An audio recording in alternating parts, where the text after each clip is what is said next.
Today's seminar is the 10th scientific seminar of Eurosurveillance, and when we looked at the topics that we've chosen in the past, we find out that 3 of them were on communication. Actually, communication is so close at our hearts, obviously, and also at your hearts, as we found out in the last days, because already yesterday communication was mentioned in nearly every plenary session, and today communication and the challenges and the benefits of it were also mentioned.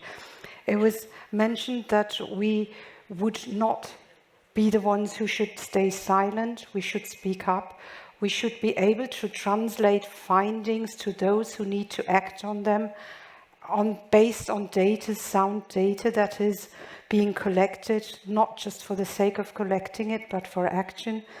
And so this is how many of you have experienced the pandemic. You've experienced that during the pandemic, communication was a benefit, but communication was also very difficult. And as Isabella has put it in one of her earlier presentations, some of you became rock stars, you became really celebrities, and at the same time, you were becoming targets. Your messages were distorted, they were deliberately misunderstood and misused in what was already alluded to today, the polarization and the politicization of science. So being aware of that and being able to handle this is very important. So today we will tackle all the benefits, all the aspects of science communication, benefits and pitfalls in our seminar. And I'm very thankful for the speakers who have accepted our invitation, and I'm also very thankful to our moderator, Dr. Mario Fafangel, who is a medical doctor and who's also an editorial board member of Eurosurveillance, which is, of course, very nice for us. And he's an epidemiologist, a former EPIET trainee many years ago, and who has been now, during the pandemic, at the forefront of the pandemic response in his country, in Slovenia. And during this response, he has often taken to speak to politicians, he has been speaking to the media, and he's used his social media channel, Twitter, to communicate more widely about what needed to be done to curb the pandemic and what new findings were out there. So I hand over to Mario and hope you will enjoy this seminar today.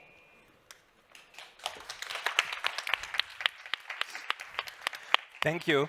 Thank you and welcome. Thank you to Dr. Ines Stephens for reminding me of this many, many years ago when I went through EPIET. Not a lot of gray hair then. Okay, so welcome to everybody here in Stockholm, physically, finally in an analog way. Welcome to everybody at home, joining us remotely. Our Eurosurveillance seminar, we must thank Ines. We are here today. We must thank Ines also for Eurosurveillance, for being what it is today. Okay, communicating science, social media and other means, pitfalls and benefits. That's the title. Oh, the pitfalls.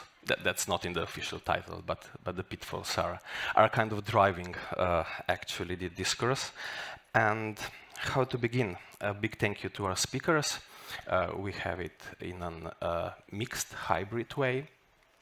Pampa Garcia Molina, here with us physically, and joining us remotely, Isabella Eckerle. I will have the honor to introduce you a bit more in detail later, and now the actually easy task to set the stage for this discussion. To make it in a story form, I think everybody here had in these 2.5 years witnessed from first hand the experience of communicating science. Mostly our stories diverge for sure, but it started with a rush, right? Finally they want to hear us, everybody, decision makers, the public, and finally we can do a lot of good. We can give all our knowledge, influence decisions. It was nice. For some it was burdensome, it was kind of difficult. Somebody liked it. Somebody liked it too much, and now it's difficult for them to let go. And this is also kind of a problem.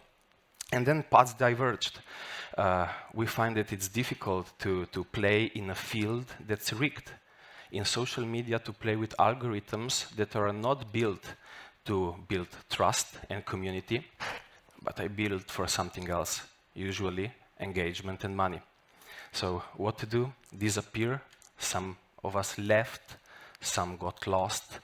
The idea today is still to be able to communicate openly here, share experiences, see what was good, and kind of look forward to something bright, because that's part of our public health mandate, or that part of what public health is, communicate science to those who is it relevant for. So before we begin, just a few technicalities. We will do the presentations back to back. The presentations are actually, the talks are synergic, so we can have all the time left for, like it always is at ESCAIDE, a lively discussion afterward. So, I leave the floor to Pampa Garcia Molina, scientific journalist working at the Science Media Center in Madrid, Spain, with her talk on leaning on the bright side of this story, on how science journalism can fuel public health debate, and improve people's lives. For all of you here, and for all of you online, just use the chat, put all the questions in the chat box, even if you are here physically, in the question box, so they don't pop up twice. I know Jackie, our master of ceremony, is very sensitive on that. And Pampa, you have the floor. Thank you, Mario.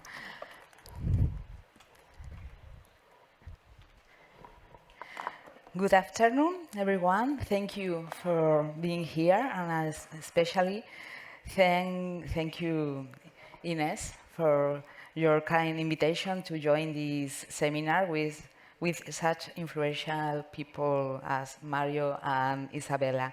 I am Pampa García Molina, Chief Editor of the New Science Media Center Spain, and I'm very happy about the opportunity to present this project, the results achieved, and the challenge we face. I will talk about the role of science journalists in the pandemic, but not only in the pandemic, because we were already working before the pandemic, to improve the public debate on scientific topics.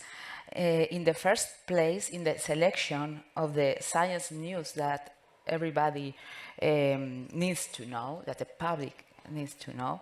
In the second place, we have a role in the selection of the scientific voices that we need to talk with. That's you, of course, the scientists. And in the third place, we have a role in the good information about science for the public, which has been clearly relevant during the pandemic. First, I would like to present the concept of science media centers, as well as sharing experiences with the newly set up Spanish center. A science media center is an independent office that helps to ensure that the public has access to the best scientific evidence and knowledge through the media are TV, newspapers, radios, and so on, when science hit the headlines and generated controversies and social debate. That means that, for example, if scientists discover a new dinosaur, we are not going to cover that kind of information because it's not controversial. We cover many news about climate change, health, environment, public health, and so on. The mission of an SMC Center is to inform public debate and discussion on the topics of the day by injecting evidence-based science into headline news. That's our goal. There are 9 science media centers. I'm not in the right. This is the one. There are 9 science media centers around the world. The Spanish one is the youngest one, born in 2022, this year. And the oldest one is the UK Science Media Centre with 20 years, and is followed by Australia, New Zealand, Germany, Canada, Taiwan, Africa, and Japan. We are part of a network with some general principles. In summary, SMCs are not profit independent organizations that work in collaboration with each other and with the media and the scientific institutions in our countries. We work proactively, providing credible expertise and commentary on breaking news and providing context that is very important to understand science news. We have operational independence. What that means? An SMC can be hosted by another institution, but we have our own governance, and we should be independent in our editorial decisions. The Spanish one was launched by FEFIT, the Spanish Foundation for Science and Technology, which is a state public body dedicated to the communication and promotion of science and of science literacy in Spain. It was officially launched on March 2022 with the presence of the UK SMC team, Fiona Fox, and the Spanish Science Minister, who is that tall lady in the picture.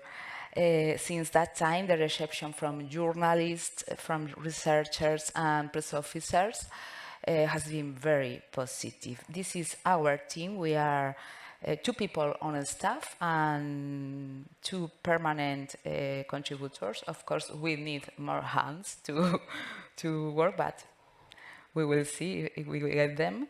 And let's see the context in which we have launched this project. During the pandemic, the public needs quick, reliable, relevant, and well-checked information. Those are 4 very important conditions for science information. But sometimes, and you know it, there is little scientific evidence and much uncertainty. Preprints survey Med Archive saw in 2020 a 400% increase in publications over the same period in 2019.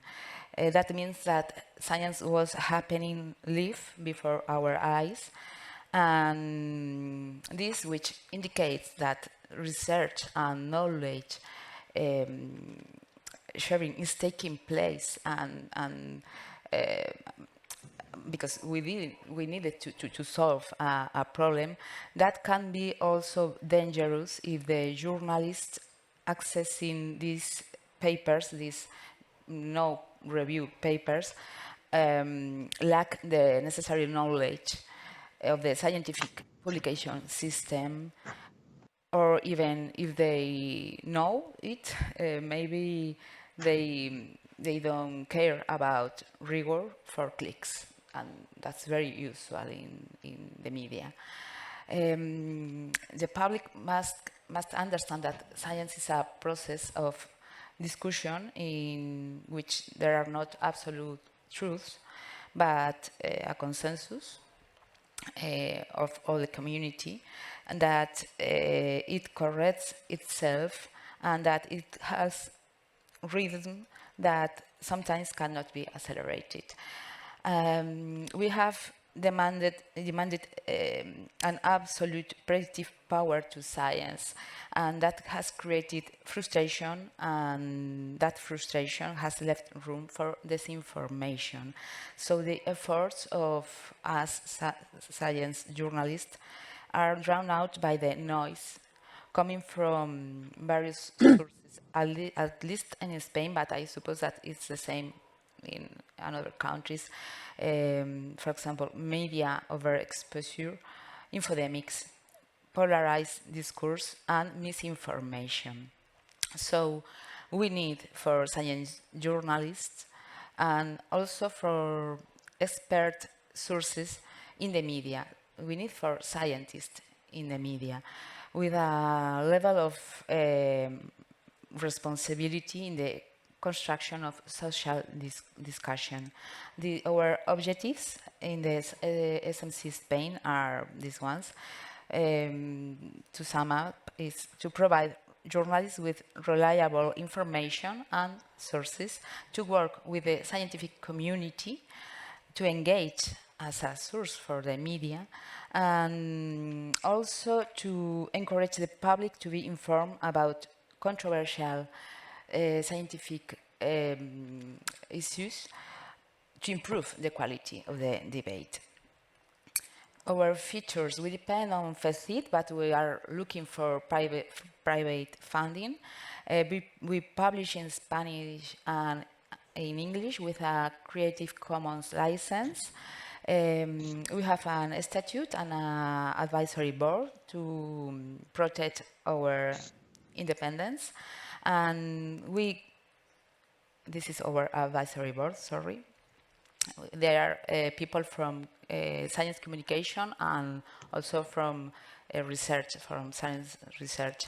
And we communicate with our registered journalists by email with embargoed or not embargoed content. We also encourage scientists to join us as information sources, and we never give, for example, something very important that scientists usually ask us is, will you give my contact details to a journalist? No, never. If a journalist asks for a contact, then we refer him or her to the press office. We are producing content in several formats. The start format is reactions, quick reactions. When science hits the headlines, we seek the views and the comments of several expert sources who assess the news quickly according to the available evidence. This is how they look. Our reactions are about topics like you can see here. Reactions are for the breaking news or for the papers that we know that will hit the headlines. The expert voices are op-eds. It's a format with a deep analysis by only one expert, because in reactions we have several experts giving their opinion about one topic, and in the expert voices it's only one expert providing context on a current scientific topic, and in general they are not as quick as the reactions. Explainers, that we call in Spanish what we know, que sabemos, because explainers is a word that is not very nice when we translate it into Spanish.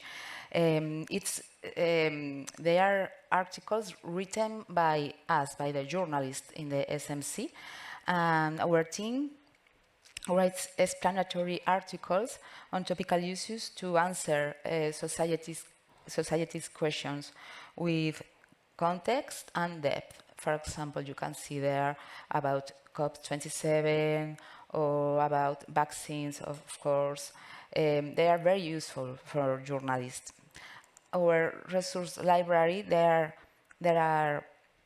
we have guides that answer questions for journalists, for communication departments, and also for scientists. For example, what should I do if I'm gonna face an interview with the media? So we have guidelines for scientists in that kind of questions. Briefings are really successful. We bring together journalists and scientists to answer questions and discuss current issues. They can be face-to-face or virtual. Now we are doing everything virtual, of course, and it is very useful to talk about current topics. We have already done 2 briefings, one about the respiratory viruses now in Spain, and the other one about the carbon budget project that was presented 2 weeks ago, and they were very well valued by journalists. And the training activities, we provide practical training on science journalism adapted to different profiles for scientists and also for journalists. We are very happy with our media impact. We already have more than 1,400 impacts. There I have written 300, but there are already 400 in this week. Also in international publications, thanks to the collaborative work or the SMC network, which forward our contents among their journalists. So we have a Spanish epidemiologist, for example, in the Washington Post. That's something that researchers like so much. And we ask for citation, not only for branding, that is important for us, but also for impact monitoring. We value the invisible impact. What is that? Is, for example, in a TV program, they don't use our content by itself, but they interview the same researchers that we have contacted before. We serve as a source of inspiration for another media, and that's very, very nice for us. And we even value the negative impact.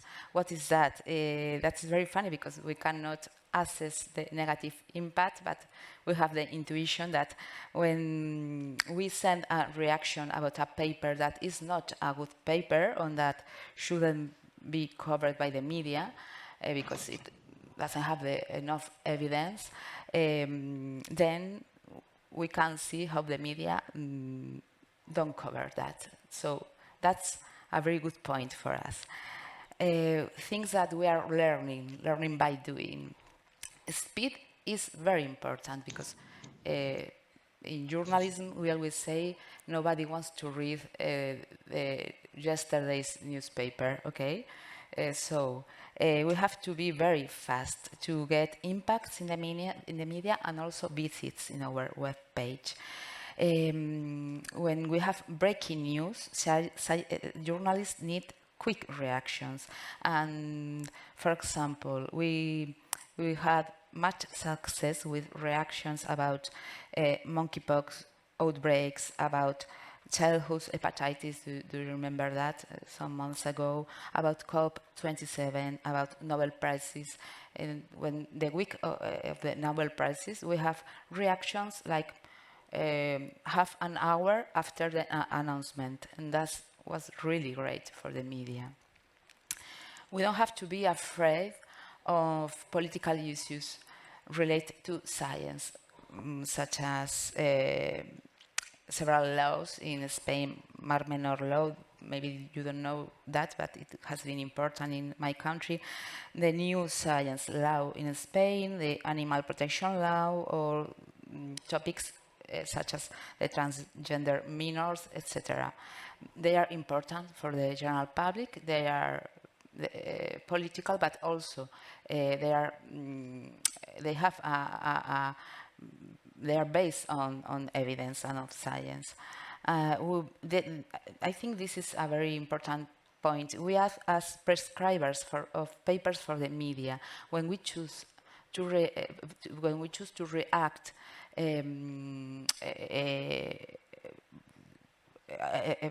to create reactions of a paper, we are already saying to the media, this is an important paper you should cover. And more things, media like explainers, because it's quality content, very useful for journalists. They give a reference framework to write about topics that are not simple. For example, about that paper that was very that have much impact on the media about the glass of wine a day, or on the potential fraud of Alzheimer's papers. And expert voices has also an impact and many visitors, because people like to read an expert talking about the topic that she or he knows. Our next steps are working with Latin America, looking for new partners, looking, of course, for new staff, creating new formats. And something that I think is very interesting is we want to develop a study on harassment suffered by scientists in Spain due to their presence in the media. That's what they have already done in the other science media centers with Nature. Maybe you have read this paper on Nature. In Nature's survey, among 221 researchers, more than 2/3 of them reported negative experience as a result of their media appearances on or social media comments. 22% have received threats of physical or sexual violence, and 15% have received death threats. That's terrible. And why are we happy with the work that we are doing? I don't have more time, just 30 seconds. I think we are recognized as a trusted source, not only by journalists, but also by scientists. And in an environment that is marked by polarization and by a lack of expert voices in the media, and especially in TV, I think that the science media centers are improving the public conversation on science. So I finish. Thank you very much. Thank you. Thank you to Ms. Pampa Garcia Molina. Thank you for being the journalist sitting at our table, because as long as we discuss in our closed scientific group these topics, it's difficult to find solutions. And to go straight on to our next speaker, what better way to kind of capture the past 2.5 years, this roller coaster that this was for many of us, then listen to the speak of Professor Isabella Eckerle from the Center for Emerging Viral Diseases in Geneva, Switzerland, that with her 95,000 and plus Twitter followers, I'm sure she experienced the roller coaster in full extent, which is also pretty much obvious from the brilliant title of her presentation: Waves, Storms, and Going Viral, Science Communication on Social Media. Professor, the floor is yours. Thank you very much. First of all, thanks for inviting me. I'm really sad that I couldn't participate in person. And I want to share some personal experiences, but also some general analysis on this very new relationship of using social media or having that much attention. And actually, for me, the role of social media in the pandemic started quite early. So this is a slide that I showed at the end of January. There was a virology meeting in Switzerland, and very last minute I jumped in to give a talk about this weird new coronaviruses. Suddenly everyone was talking about. And Twitter was really an important source of information, but it was also a place where the information was just overflowing, and you could almost not follow anymore what was happening. But in the end, it was the place where we got all the latest information, because everything else was much slower. And I have called it the good, the bad, and the ugly. And actually, so science has become visible, and I think it's important to have these discussions that normally take place among scientists and show them to the public, which can be very interesting, very informative how science works, but it also means that we are exposing the preliminary, the inconsistent, and the contradictory results, which can be confusing, because science might be perceived as something that is always clear, that is only presenting the facts, and that there are some uncertainties. It might be something new for a lot of people. It's a very quick way to collaborate and to connect on Twitter. So I think it's very easy to write a message to a colleague who lives on the other side of the world and say, I have this data, can you please tell me your opinion? So it was something I did a lot during the pandemic, and that helped me really to connect with experts worldwide. It's also an opportunity to find like-minded colleagues, to build networks, to start initiatives. So also this is something I have done a lot. And it also means that scientists are heard. So you have the possibility to directly communicate your knowledge to the public. And this is actually also welcomed by many. I mean, there are a lot of negative effects, but for example, I have also received a lot of positive response, and that's something we should also not forget. So a lot of people are actively looking for this information. It's also shown that scientists are ready to leave their ivory tower, or some of them are at least. And I think it's also important because science is perceived as something that affects society as a whole, and that actually has an impact. So we are not just doing this because of papers or because we like science, but it really has an impact on people's lives. And also some scientists, of course, have become our rock stars. They can serve as a role model. They can help to transport positive images of sciences, especially when it comes to female scientists or also diversity in science. So next slide, please. So this is one example of some initiatives that have started somehow over Twitter. So this is a paper that was written by a whole group of authors who connected on Twitter because we knew we were like-minded. We were interested in providing a science-based approach on how to handle the pandemic. And actually, I have only met two of the authors in the meanwhile so far, but at the time when we were writing this paper, we were only connected online, and a lot of people did not know each other. And from this also, we started this John Snow memorandum that was calling for better infection prevention practices at that time, which was in late 2020 and early 21. Next slide, please. And then are the bad aspects, which is the infodemic and the misinformation. So there will also be another session on that. So I will just quickly cover that. But the infodemic just means that there is too much information out there. It also means that there's false information, there's misleading information. And it was also shown actually that this information behaves like a virus. So it amplifies, it spreads. And it was also called like an epidemic of misinformation. And that is especially something I think for the general public, it gets very hard to distinguish. So who is actually saying something that is evidence-based and who is saying something that might be a personal opinion or that is completely unfounded claims. And I think it's not just something that is provided by trolls or by some, like lay people, but there are also health professionals or maybe people who have an MD, who are a professor in another subject, who are contributing to this. So I think it also comes down to this question, who is actually an expert? Is everyone who has a medical background qualified to speak about viruses, or is a virologist qualified to speak about psychological aspects? So I think that it also comes to a lot of questions where we should ask ourselves, am I an expert in this area? Should I really speak about that? Or can I speak about it, but then I should clearly mark that this is my personal opinion and not a subject I am working in. So next slide, please.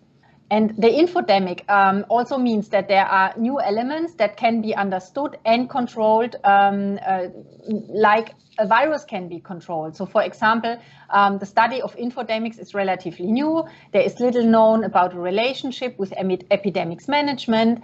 Vaccine hesitancy is a very good example for that. So there is a lot of eroded trust in institutions fueled by misinformation. Scientists and policymakers can study, model and monitor both phenomena.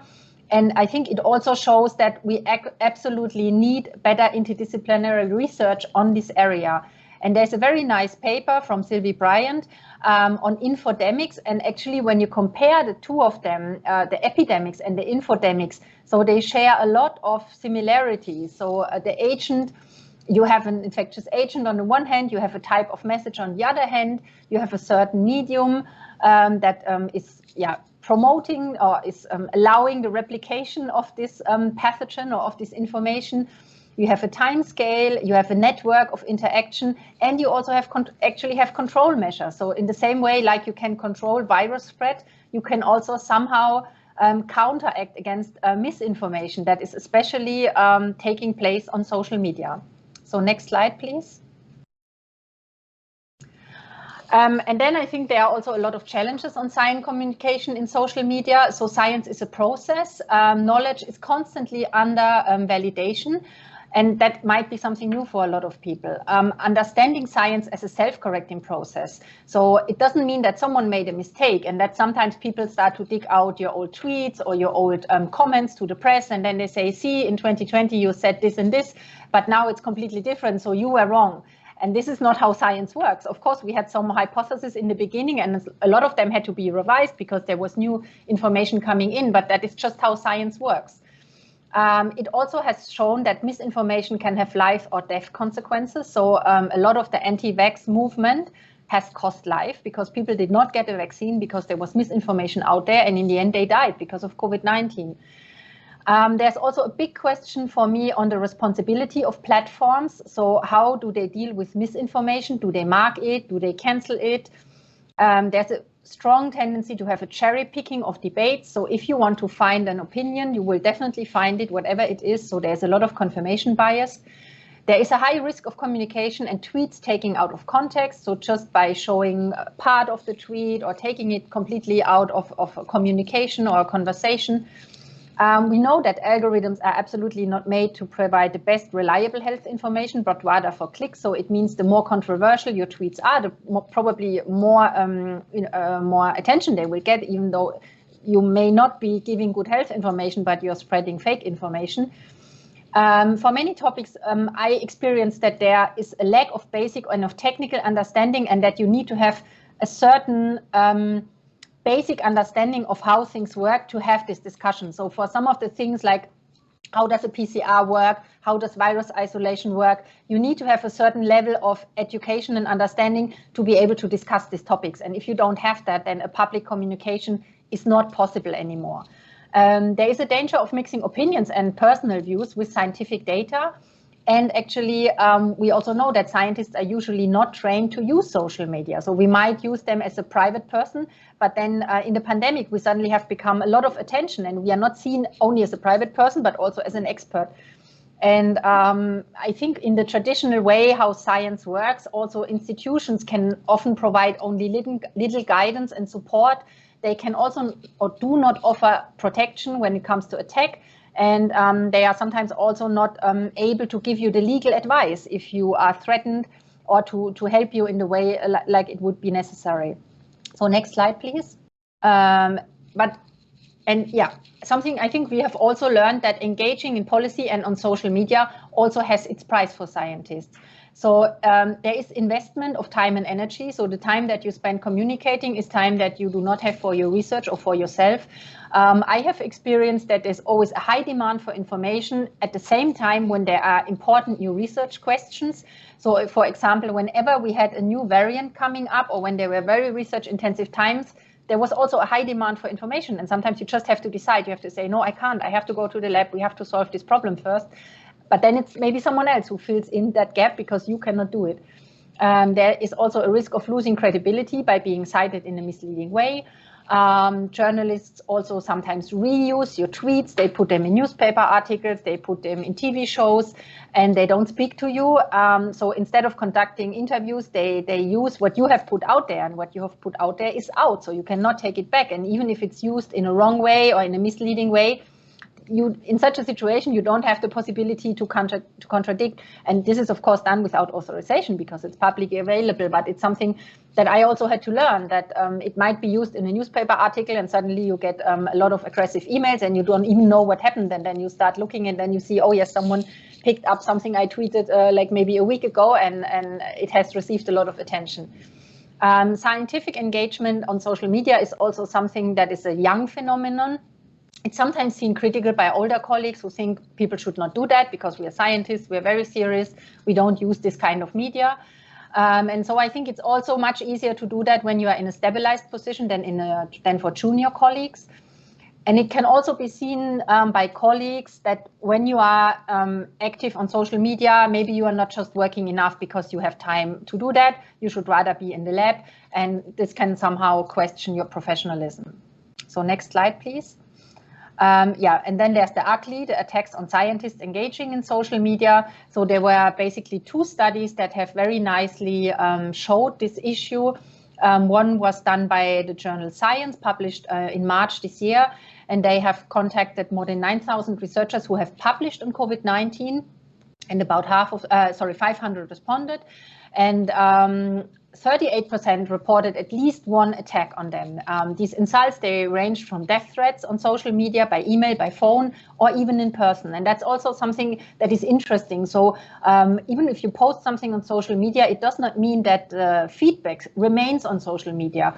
So I have also received a lot of letters and phone calls, and so it leaves the social media and it comes to real life, which I think can be also a bit scary.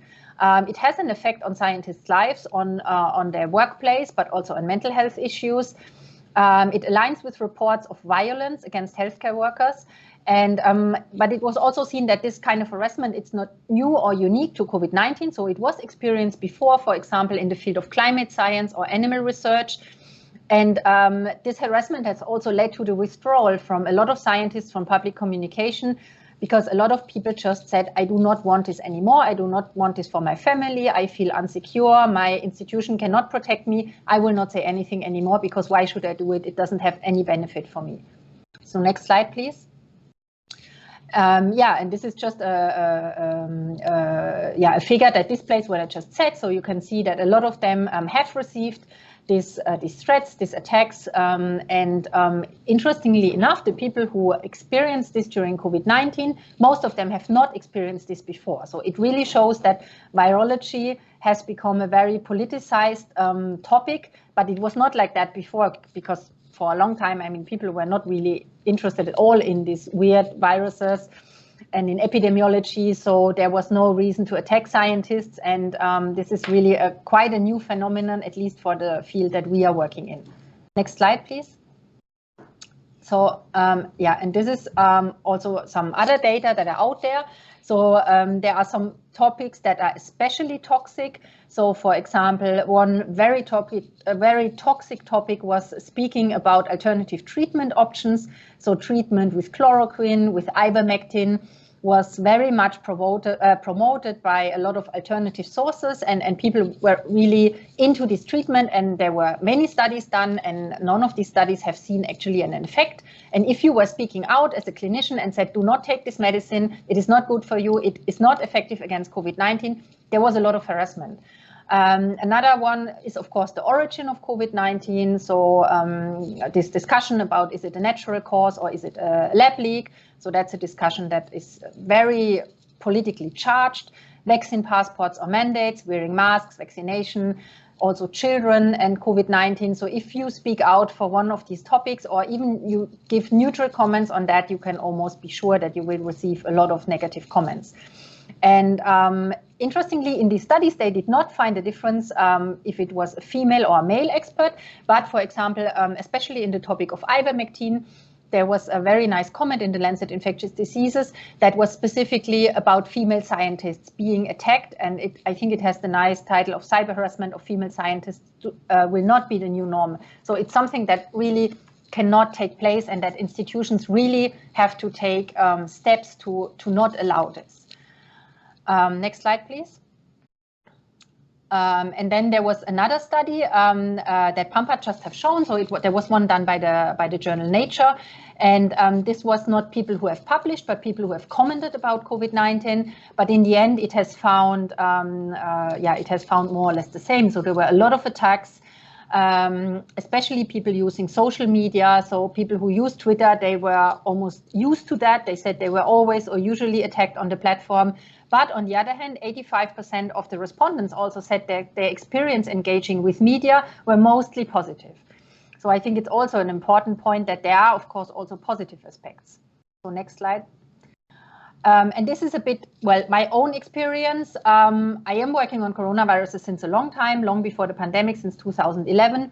I was also active during the MERS outbreak, but interestingly, at that time, I don't recall that Twitter played a big role. So it was rather prominent mail or informal networks where we got this information. So the half-life of information was not that short at that time in 2012. I am in Twitter since 2014. I had a few hundred followers for a long time. Today I have a lot of followers.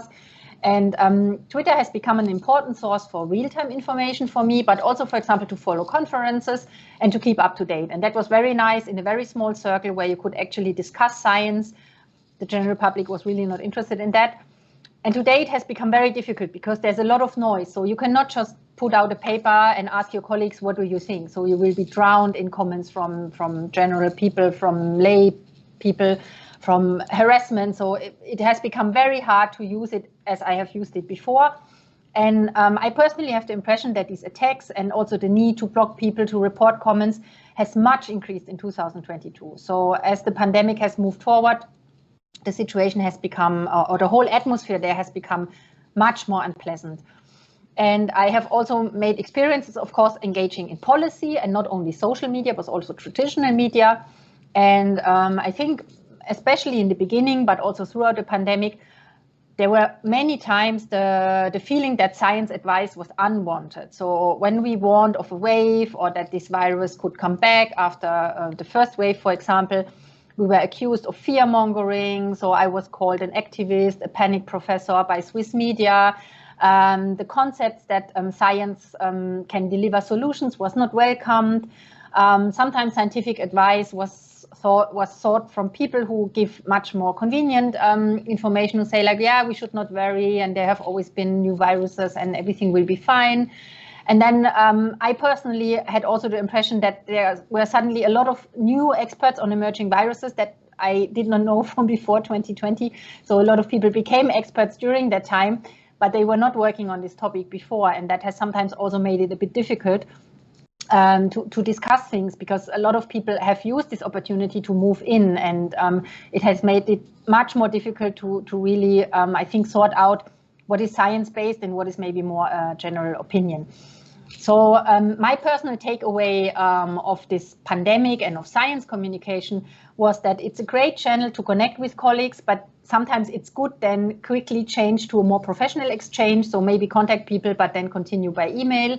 It's a nice opportunity to make your own science visible. And I have received a lot of nice feedback for sometimes things that I found very general or not very special. So just when you explain what is a virus, why can we make sure this is a virus, how can we grow a virus, how can we understand what a virus does, then it's very welcome by the general public. So you can kind of do some kind of science education. I have made good experience when science advice or initiatives are delivered by a panel of experts. So the moment you team up with a group of people, especially if it's from different disciplines, I think it's much more respected, but also it somehow dilutes the attention on individuals. So the personal attacks in this way were much reduced. And this is something I also enjoyed a lot with science media centers. So there's a German science media center, and I think they did a very good job. Know who you follow, know who to trust, block the trolls, do not engage in harassment, report harassment, take a social media break and take some time to rest. And yeah, just be aware that all of this comes at a cost. And I think it's very important to balance the pros and cons. And for me, this has changed a lot. So I think in the beginning, I have seen this really largely positive as a nice opportunity to communicate science, to try to sort out real information from misinformation. But I'm not sure if it's still like that, or if the situation has changed so much that maybe it's better to invest the time in something else. One aspect that is maybe a bit consolidating sometimes, that everything that happens in social media, as high as the wave is, the quicker it is over. So if there is some harassment or some outcry, if you don't react to it after 1 or 2 days, it's completely forgotten. So this is maybe also a positive message. So, and this is my last slide. So what is the future of science communication on Twitter?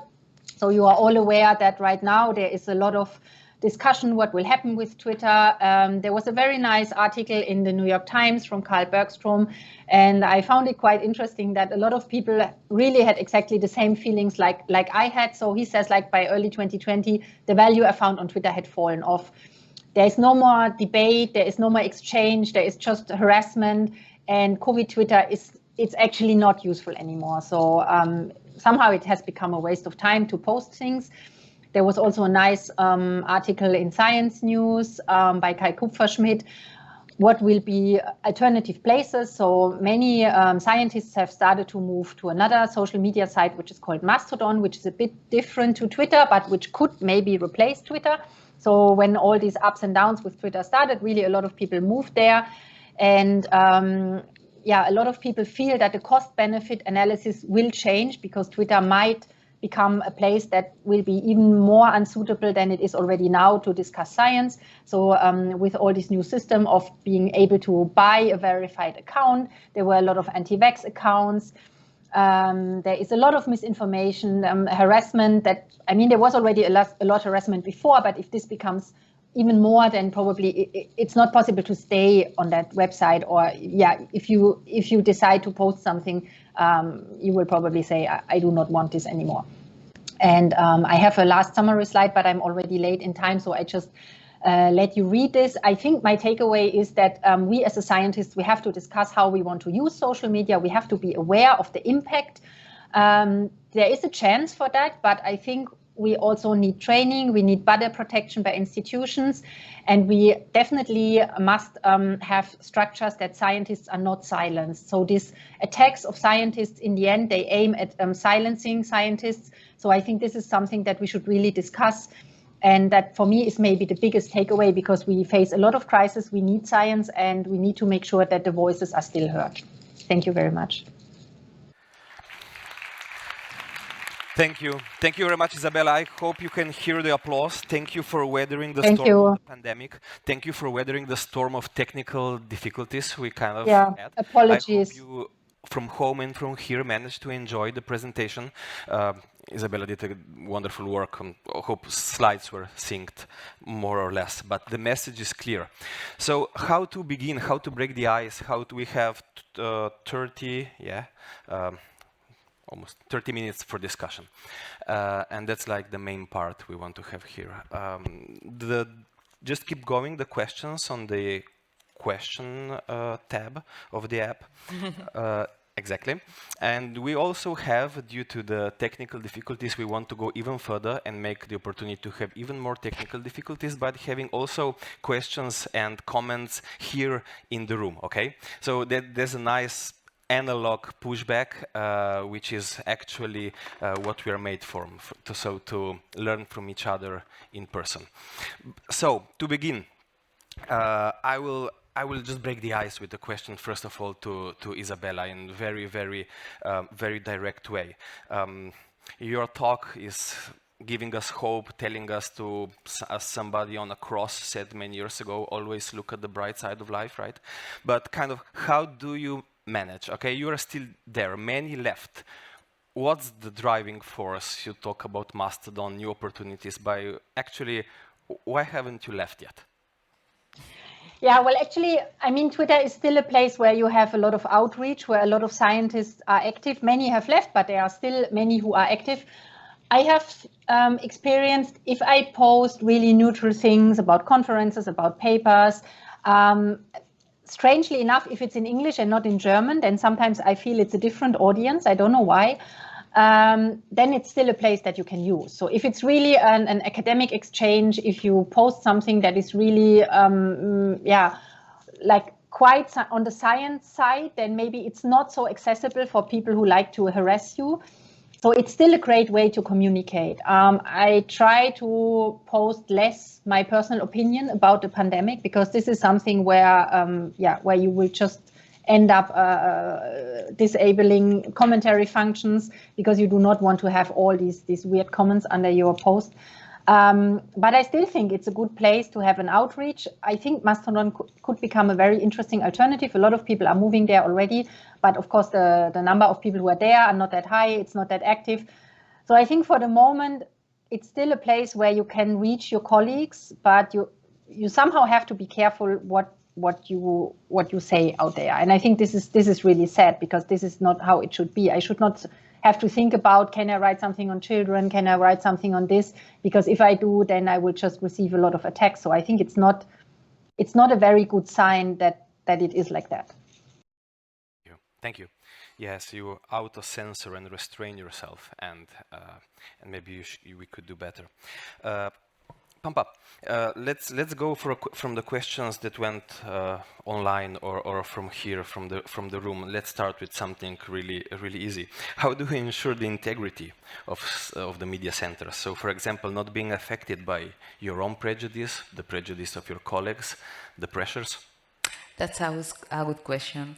That's why we have an advisory committee, which not only gives us advice about scientific questions when we ask them about them, but they also call us if they feel that we are not doing something good. For example, I remember some months ago we published a piece of information about the risks. I think I talked about it before. The risk of drinking a glass of wine every day. That it looks funny, but it's a topic that is always very, very important in Spain. Everybody, if there are news about it, everybody has an opinion, and if you say that alcohol is always bad, then people get mad, absolutely mad. But scientific evidence is like that. You cannot fight it. And then one of our experts in the advisory committee called us because she's a researcher about risk communication, and Mari Carmen Climent, she's in London, and she told us that the article that we had written was biased by our own opinion, and it was true. And then we changed the article. We wrote a note about it, and she helped us to improve our own information. So we also learn from the experts. We cannot do everything always perfect. Of course, we are people. We are not experts in the fields that we are writing about. So the best tool for a science journalist is a good agenda with contacts. Yes. Our contacts, our expert contacts are our power. Actually, you touch on a lot of topics that are rolling now in the question section. So, how before calling on stage Jackie, our master of ceremony, to give us a brief of what's happening in the chat and the question section, let's open the floor a bit for a second. Like, let's do it the old analog way. If somebody here in Stockholm, okay, it's already the first candidate, wants to take the floor how we used to do it in my Happy at Times. Hello, I'm Vasco, also at Happy at Times. To Professor Isabella Eckerle, what's the role of regulation at the EU level, international level, and at the countries that we can have a chance at fighting organized disinformation? That we can have access and understand algorithms, how they work, and leverage the field that individual actors wanting to share good things are not so, that the game is more fair in these debates. And also publicity of big contracts of sponsored content that can also have misinformation. And finally, what's the role of the traditional media in fighting, in getting into this social media with positive impact? Yeah, I mean, about the first one, I'm not an expert on legal frameworks that regulate these networks, but I think that, there is a lot of discussion right now. What can you say, and what is the right of freedom of speech versus targeted harassment or racism or whatever. So I'm not an expert on that, but I think this discussion does not only touch science, but a lot of other topics. And as far as I understood, it's very different regulated between countries. So I think there is there are a lot of differences between countries. So I think it's something like for international platforms like Twitter, where maybe countries also have to ask themselves, what do we want to allow and what is outside of our area. And for the second one, for traditional media, I think there's a very high responsibility. And I think you could, during the pandemic, you could experience the whole range. So there were very excellent science journalists. So I have speak to so many smart journalists who were so much into the topic. So it feels like you are talking to a colleague and not to a journalist. And they have done an amazing job. But I think the very long, complicated articles they write are not maybe the articles that reach everyone. And then there were newspapers, tabloids, they just want to have one headline, and they ask person, and they know already, if you know the name, you know already what the message will be. And in my opinion, it was not always the best experts they choose. But I think, of course, there's a huge responsibility for the media. And I think also media should ask themselves, how can we make sure the person we speak to are not giving an agenda, but actually giving advice? And also, I think the public has to question, so which media did deliver the good information to us, and which media maybe didn't tell us the truth or told us something that was very much biased. So I think it might be also an interesting aspect to look back and say, well, who was right? I think it doesn't make sense to play a blame game, but I think there were maybe some media who were a bit more biased, and others really tried to give the best health information. But for a layperson, of course, it's not always very easy to recognize. And I think that's why, for example, something like science media centers, for me, play a very big role, because they do not only speak to one person, they speak to more people. They look for a balanced group of people with different expertises. And I have always experienced, when I spoke to science media centers and I read the comments of my colleagues later on, that most of the time it was not so controversial. So actually people mostly agreed on a lot of topics, or they had a bit of different nuances, but it was rarely that you felt the opinion was completely contradictory. And that was for me a good sign that there is some consensus in science, so that most of the time it's 80–90% of the people agree, and it's maybe like 10 or 20% who say something else. Yeah. Thank you, Isabella. But this just flows with the question from Laura Espinosa. That is actually directing the question to Isabella, but I think Pampa is actually a question for both. And it's how we can ensure that the appropriate experts are heard, and how to pass the message to the general public that scientists are not experts in all topics involving science. So how to make sure that even the journalists know which are the experts on that topic, and which ones, yes, all opinions should be equal, but maybe in science this is not exactly the case. So Isabella, Pampa.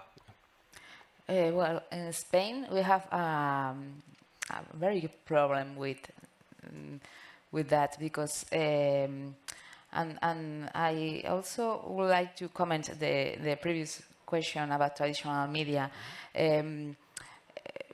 People who are in Twitter, like me, like all the journalists, have lived for too much time thinking that Twitter is the new place to be and the TV is not important anymore. And that is not true. We were talking about it during lunch. Yes. Many people watch TV, many old people and not so old people watch TV shows, that talk shows, late night shows, exactly, where opinion which create the social opinion with experts that are not the real experts in the field that they are talking about. For example, in Spain, we have a physician who is talking about everything, but also about volcanology. He can talk about everything. Exactly. For people, he's a researcher, he's an expert, and he's an expert in everything. And the problem is that science journalists know that that's not true. And normally in the newspapers and in the online newspapers, you are not gonna see that problem, because in the national newspapers we have science journalists who are specialized in their fields, and they know where to find the appropriate expert for each piece of news. But we have a very big problem on TV, and it's also because TV has its own rhythm and formats. Many scientists who go to TV, they don't want to come back because dialogue is impossible, because everybody is all the time screaming. There is not a real discussion. It's only a spectacle. It's a show.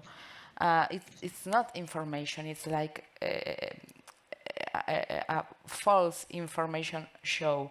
So they don't want to come back to TV programs, and that is an empty place.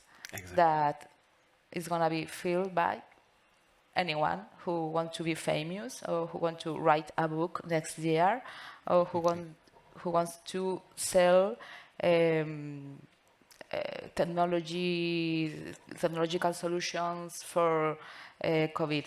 And that is what we are living in Spain. So it's I think it's a very big problem, but especially on TV, which is the media that most all people watch, and they are the ones who vote in the elections, because many young people who are in Twitter, they are not the voters. So it's a problem. Exactly. Isabella, do you want to help? Two comments. I think what is not known to most people is how fragmented science or medicine is. So I'm a virologist, but I'm not an expert on herpes virus. I'm not an expert on HIV. So I could not, or I would not easily talk about that, because it's just not my expertise. But for someone outside, they think, well, you work on viruses, you must know everything about viruses. And even more so when you're a medical doctor, people think you know everything. You know, you can be like a GP, you are a specialist in oncology, you are a specialist in COVID. And that's not the case. I think it's just not clear to people how fragmented our knowledge is, and how much it takes to be an expert in a certain area. And the second point with the TV, I can completely agree. So I went to 2 TV shows, I think, in the beginning of the pandemic. And after that, I thought, like, I will never do this again. There is absolutely no way I can deliver some information. People do not let me speak. I cannot finish my sentence. And for me, it was really like, what am I doing here? This is not a place where I should be. And I think one big thing also was that it's really this time aspect, that people who were involved in diagnostics, in patient care, in epidemiology, who were really involved in the pandemic, in taking care of the actual pandemic, they did not have the energy anymore to, or very few of them had the energy to do it. And it was the same for me. When I had a really long day in the lab, I was just not interested to go to a TV show or to speak to a journalist in the evening, because I want to have a few hours of rest. I want to see my children. And I think it's like Pampa said, and if you say no, then there will always be the same people who have time and who will say yes, because maybe they are just not involved in the actual response. And that creates, I think, a very difficult false balance. But I also don't have a good idea how to solve this, because it is normally the experts who are on the front line. And then when it's very busy, it's very few of them really find the time to speak to media and make sure that they are heard. And I actually see this the same. So I was very active on Twitter, but I did not want to go to TV. And And I often also declined longer interviews because I did not have the time. And a lot of people said, yeah, but why don't you do it? A lot of people don't read Twitter. You should go to TV.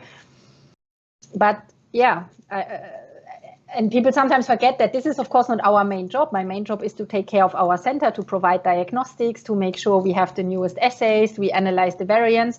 So it's just something that is added on top of everything else that I do. I mean, my main job is not doing communication. My main job is being a physician or a clinical virologist or a researcher, but not, going to TV shows. And that's also something that people sometimes don't get, that they think you make a lot of money because you go to TV or suddenly you are very famous. If you are a researcher, your research money or your research success is measured in completely different terms. So you don't have a benefit, you rather have a disadvantage if you spend too much time speaking to the media. Thank you. Yeah, and then there's the vacuum Pampa talk about that. It's usually filled in by, well, we know who.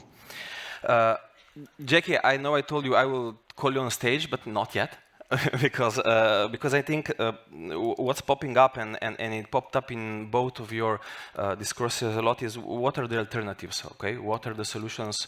And one question here from Jill Blackmore is, are there other social media platforms that could be more advantageous, especially given the changes coming to Twitter? And before giving the floor to you for a comment, we heard Mastodon, right? I will chip in just a bit, okay? From being on the side that was unable to walk on the streets in Ljubljana due to the Twitter things and how things went. Well, Twitter is an algorithm that's actually want people to be engaged, and hate engages much more than good community building, right? What you heard before is that actually how we communicate on Twitter, how we bark on Twitter is coming up in the real life. So people have no problem stopping you and communicating with you like they do online, which is something that was completely impossible to think in the before, right? And usually not in a good way. They are also good, but the ugly remains more. So what are the alternatives? We heard about Mastodon. For me, from my limited knowledge, the most important thing is that there is no algorithm there. The users are really, so no algorithm will be promoting something just because it engages people, but are the content creators that will actually be able to bring the message forward. And to maybe give a bit more food for thought, a more fringe opinion, if we want things like Twitter to work, maybe we should think about regulations, because if the driver of Twitter is economical growth and only growth and success and engagement, well, it will never be a force for community building. So Mastodon, something else we don't know about, or leaving the digital area and just focus on something else. Isabella Pampa. For me, Twitter has been very, very useful during the pandemic, for me and for all the journalists, not only science journalists, but especially for science journalists, because we could attend the scientific discussion live before our eyes. And I think it has been really interesting watching how scientists were discussing the several questions about masks, about virus, about epidemiology, and so on. But I think it's interesting for journalists, and it's very confusing for the general public. And I think that's a problem, because the general public normally don't know that we were talking about it in our presentations, that science is a discussion, that it's very normal that scientists don't agree each other, because that's science. It's if you have two, for example, two homeopaths, Yes. they are not gonna fight each other, but two scientists can disagree, of course. And I think it's confusing for the general public that science, that's life science. And what are we gonna do now with Elon Musk and Twitter, and so I don't know. I really don't know. That it's true that for me, Twitter has passed to a second place. I'm much more passive than before. I write. I don't tweet. But you are on Mastodon. You are on Mastodon. Yes, but I'm not using that. I have my account, but Isabella, I'm not using it. care to give us your take on that? Is this the scientific community is moving, is staying? Yeah, I mean, it's difficult to say. I think it was nice to see that a lot of people started to move on Mastodon, but of course, it's true, it's not as interactive as Twitter. Not that many people are so active, so it's still not really it still does not have the same amount of content. That might change when Twitter will crash or, I don't know, become unusable. I also thought about stopping social media, but then I think for the moment, I mean, there's still, maybe the general interest is not that high in COVID anymore, but from a scientific value, there's still a lot of things going on. There is all these evolutionary changes of Omicron. So for me, it's still very valuable to see what experts in the field are writing about that, what other colleagues are speaking. So it's the same. So I think you can still use it for reading, for posting. Well, you have to decide, I think, how much harassment you can take. Maybe it will also somehow wane off when the pandemic is over and when COVID is not a big topic anymore. The question for me then is what will happen when we will have again something like that. So for the next health crisis, where will be the place to go, and will people still be willing to speak out, or will people stay silent and say, I will not do this a second time? And that's very difficult. I think maybe one place where good information can come from are professional societies. And I have heard this discussion a few times in the recent months, that professional societies, which are like for virologists or for physicians, that they are thinking about having a kind of communication to the public. And that, I think, could be a very nice opportunity, because these are very well respected. You have normally a panel of people and you find a lot of good information. So they provide already guidelines or statements, but that was normally for a more professional audience. But maybe societies, professional societies could fill this place that is maybe also not sometimes taken by official institutions, because something that for me was also obvious with all this need of knowledge, of all these requests of scientists giving their opinion, it also shows that maybe institutions and governments are not providing the information that is necessary to people. And so people start to look for information somewhere else. So I think it's also a very interesting aspect. And that might be something that is, of course, not as interactive as Twitter, but that could be an interesting place where lay communication could take place, or where you have an interaction of societies with science media centers. So you do have a kind of qualification of the expertise that comes in there, but that is still very interesting for the general public. Yeah. Thank you, Isabella. Sorry, Mario, yes, I think something that we have learned in the past 3 years on Twitter is that sentence on Twitter that is, what are you thinking about? Yes. Is something that you shouldn't do. You shouldn't do. You shouldn't write what you are thinking about all the time, and that's the main message. Take home message of Twitter. No, don't say what you are thinking about. Live your life. Think twice before tweeting, because Twitter is a polarization machine. It's terrible in that sense. So think twice before tweeting. Yeah. Maybe there are many things that you can live together with your friends, with your family, and not all your opinions are so important. I think it's so. Wonderful. I don't know if we are gonna be on Twitter or on Mastodon, but I think that's a very good lesson learned. Just perfect. I totally, yes. Perfect. We have 8 minutes, even less. I think it would be criminal not to take this question from the audience, because with the panel like this, it would be criminal not doing it. So, Susanna Monge, there are also gender differences in the way we communicate.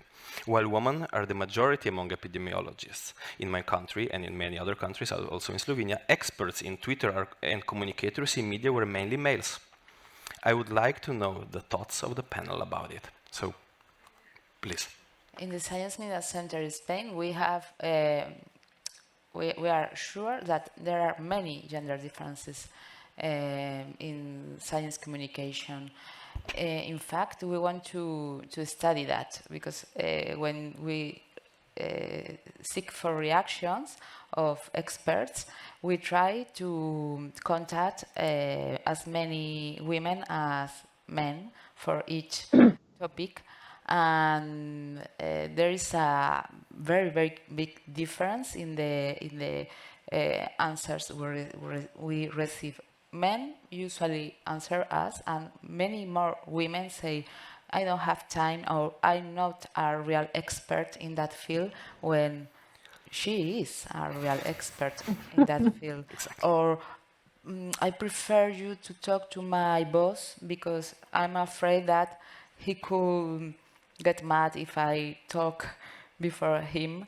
Or please talk to my colleague, who is usually a man. So I think we need training on communication for everyone, but especially for women scientists, because I think they don't feel safe when they talk to the media. And I understand it. It's not because they were born less confident. No, it's because they have learned that if they are in the media, people are gonna talk about how they look, or what they are saying, or maybe in the lab their colleagues are gonna say, oh, but look at her, why does she want to be famous? And that's something that everybody learn in our society, and also female scientists. I can see Isabella nodding. Isabella. Yeah, so I have received the same comments when I declined media requests, when I said I'm not an expert or I don't have time, that journalists said, oh, what we are desperately looking for a woman, and we do think you are an expert, and we have this and this and this male person who already agreed. So I think it's maybe that women are more critical of their own expertise. It's true. I think it might be also because many times it's still women who are more involved in childcare. So maybe it's just a question of time, because if you are already working full time as an expert and you have children, so maybe your time is just less. I also had the impression that it's still the perception that if you are an elderly professor in your 50s and in your 60s, the public thinks that this person is much more trustful than when you are a bit younger or a woman.